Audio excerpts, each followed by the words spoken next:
Murakaza neza kuri Softman Official. Uyu munsi turaganira ikibaho iyo papa yitabye Imana cyangwa yeguye ku nshingano. Iyo papa yitabye Imana cyangwa yeguye Kiliziya Gatolika igihe mu gihe cyitwa sede de vacances.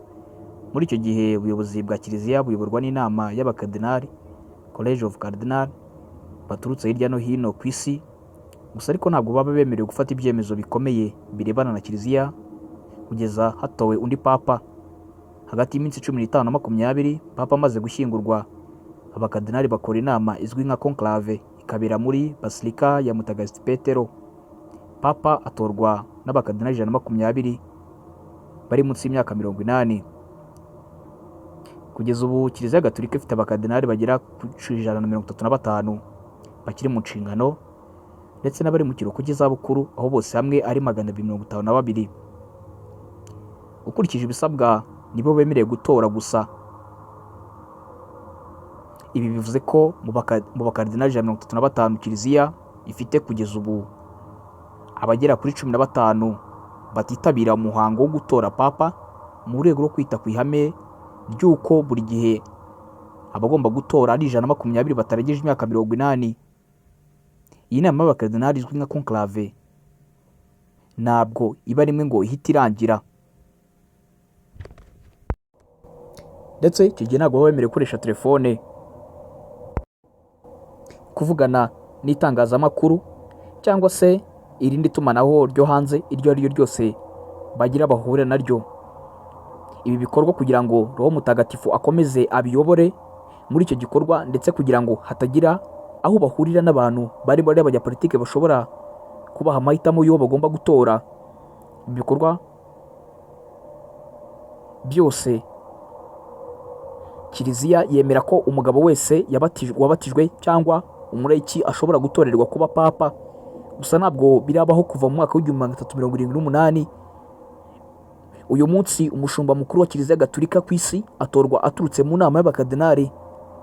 Mu gihe cyo gutora, buri mukardinali yandika izina ry'umukandida yatoranyije, akazinga urupapuro ruriho izina rye akarushyira mu nkongoro nini ibiri kuri altari.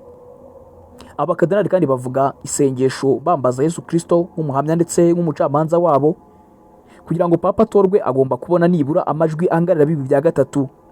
Iyo ntawe ubonye amajwi ahagije, amatora ahagarara, abakardinali bagasenga, nyuma bagasubukura kugeza igihe papa abonekeye. Ibi bishobora kumara iminsi, ibyumweru, ukwezi cyangwa imyaka. Buri tora rikorwa iyo nta muntu ugize amajwi angana 2/3. Udupapuro abakardinali batoreyeho baraducagagura bakatuvanga n'amarangi y'umukara bakadutwika, hanyuma hakazamuka umwotsi w'umukara ugaragaza ko nta papuro aboneka. Muri icyo gihe cyo gutora papa, ku mbuga ya Basilika yitiriwe Mutagatifu Petero haba hari imbaga y'abakristo Gatolika bategereje kumenya papa mushya ugiye kuyobora Kiliziya.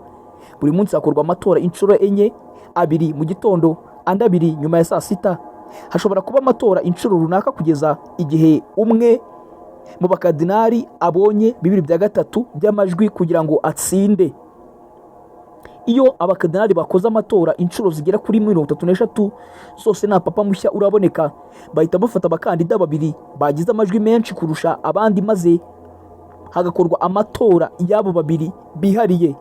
Iyo umwe muri bo abonye amanota cyangwa se 2/3 aba abaye papa. Umukardinali uyoboye inama amubaza ibibazo 2. Icya mbere, wemera itorwa ryawe nk'umuyobozi w'ikirenga wa Kiliziya? Icya kabiri, uzitwa nde? Iyo abyemeye ahita umushumba mukuru wa Kiliziya Gatolika ku isi, maze bagafata za mpapuro batoreyeho bakazitwika bazivanze n'amarangi y'umukara, bigaragaza yuko papa yamaze kuboneka.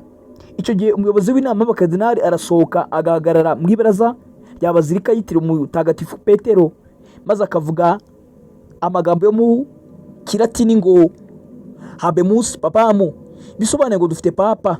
Agahita atangaza amazina ye asanzwe ndetse n'izina yahisemo ry'abapapa. Papa umaze gutorwa ahita yambara ikanzu y'umweru, nawe akaza ku ibaraza agatanga umugisha ndetse akageza ijambo rye ku mbaga y'abakirisito ba kiliziya gatulika baba bateraniye aho ngaho, aba agiye kuyobora mu buzima bwe bwose busigaye. Nguko uko papa atorwa iyo uwari uriho yitabye Imana cyangwa yeguye ku nshingano ze. Nge muri kumwe kuri mikoro ndi Softman Official, mugire amahoro.